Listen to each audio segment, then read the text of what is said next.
সর্বপ্রথম এক দফা ঘোষণা দিয়েছিলেন বিএনপির ভারপ্রাপ্ত চেয়ারম্যান জনাব তারেক রহমান। এই যে গণ অভ্যুত্থান, তার মৌলিক কারণ ছিল পরপর ৩টা অনির্বাচিত সরকার। বর্তমান বাংলাদেশের প্রেক্ষাপটে সংস্কারের ধারক এবং বাহক বিএনপি। প্রথম ১৫ বছরের মতনই এই আন্দোলনেও কিন্তু মূল নেতৃত্ব দিয়েছে বাংলাদেশের সবচেয়ে বড় এবং জনপ্রিয় রাজনৈতিক দল হিসেবে বিএনপি। যার কারণে আমরা দেখেছি ১৬ জুলাই গণ অভ্যুত্থানের সবচেয়ে ভাইটাল যে ফার্স্ট ডে, সেদিন কিন্তু ওয়াসিম আকরাম চট্টগ্রামের ছাত্রদের আদর্শকে ধারণ করে শহীদ হয়েছে। সেই ১৬ জুলাই রাতেই সর্বপ্রথম এক দফা ঘোষণা দিয়েছিলেন বিএনপির ভারপ্রাপ্ত চেয়ারম্যান জনাব তারেক রহমান। সেই ১৬ জুলাই ঘোষণার উপর ভিত্তি করে এক দফার ভিত্তিতেই ফ্যাসিবাদের পতন ঘটেছিল। এই গণ অভ্যুত্থানে আমরা সবসময় শহীদের ত্যাগের কথা বলি, কিন্তু যদি রাজনৈতিক আদর্শ বিবেচনা করি সবচেয়ে বেশি শহীদের দল তো বিএনপি। আমাদের ৪২২ জন নেতা কর্মী এবং পরিবারের সদস্য রয়েছেন যারা শহীদ হয়েছেন। বাংলাদেশের আর কোন রাজনৈতিক দলের এর ধারে কাছে কোনো সংখ্যা নাই। শুধুমাত্র ছাত্র রাজনীতির সাথে জড়িত যারা আমাদের ছাত্র দলের ১৪৩ জন এই গণ অভ্যুত্থানে শহীদ হয়েছে।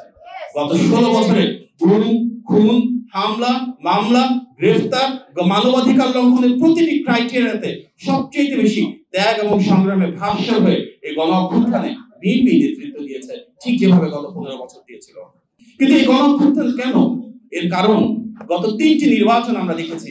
২০১৪ সালে বিনা ভোটে নির্বাচন, ১৮ সালে নিশিরাতে নির্বাচন, ২৪ সালে ডামি ভোটে নির্বাচন, যার মাধ্যমে জনগণের অধিকার কেড়ে নিয়ে ধাপে ধাপে স্বৈর শাসন এবং ফ্যাসিবাদ কঠিনভাবে বাংলাদেশের মানুষের অধিকারকে কেড়ে নিয়েছে। আমরা এমন একটি সরকার দেখেছি যার ক্ষমতার উৎস জনগণ ছিল না, ছিল রাষ্ট্রযন্ত্র। পুলিশ, প্রশাসন, আইন শৃঙ্খলা বাহিনী, বিচার বিভাগ, নির্বাচন কমিশন, দুদক প্রতিটি রাষ্ট্রীয়, সাংবিধানিক এবং আইনগত সংগঠনকে, প্রতিষ্ঠানকে সম্পূর্ণরূপে দলীয় অঙ্গ সংগঠনে পরিণত করে আওয়ামী লীগ এমন ভাবে দেশটা পরিচালনা করেছে যেখানে যারা সরকারি দলের সাথে ছিল, আওয়ামী লীগের সাথে ছিল, তারা ফার্স্ট ক্লাস সিটিজেন, আর যারা আওয়ামী লীগের বিরোধী ছিল তারা সেকেন্ড বা থার্ড ক্লাস সিটিজেন।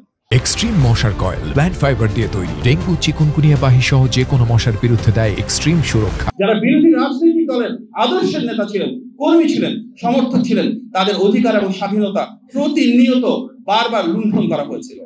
সুতরাং এই যে গণ অভ্যুত্থান, তার মৌলিক কারণ ছিল পরপর ৩টা অনির্বাচিত সরকার। এমন একটি সরকার যারা জনগণের ভোটের কোনো প্রয়োজনীয়তা অনুভব করে নাই। এমন একটি সরকার যেটি গুম, খুন, মানবাধিকার লঙ্ঘনের মাধ্যমে প্রতিনিয়ত জনগণের উপর নিষ্পেষণ চালিয়েছে, নিপীড়ন চালিয়েছে।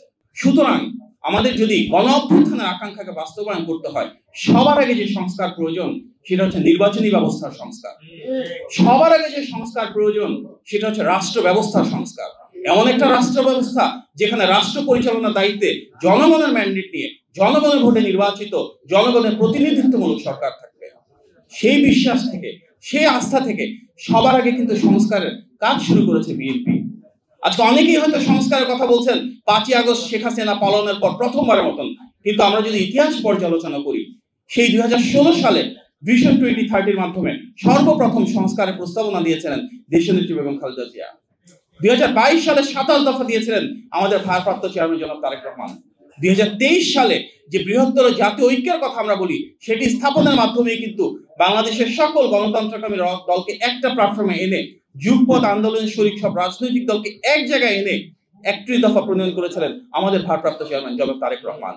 সুতরাং সংস্কারের কথা বলি, জাতীয় ঐক্যের কথা বলি, রাষ্ট্র পরিচালনার পরিবর্তনের কথা বলি, প্রত্যেকটা ভিত্তি তো বিএনপির কাজ।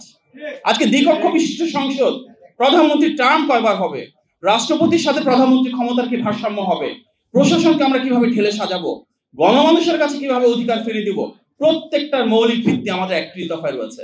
আমরা খুব গর্বের সাথে বলতে পারি বর্তমান বাংলাদেশের প্রেক্ষাপটে সংস্কারের ধারক এবং বাহক বিএনপি। বাস্তবতা হচ্ছে এই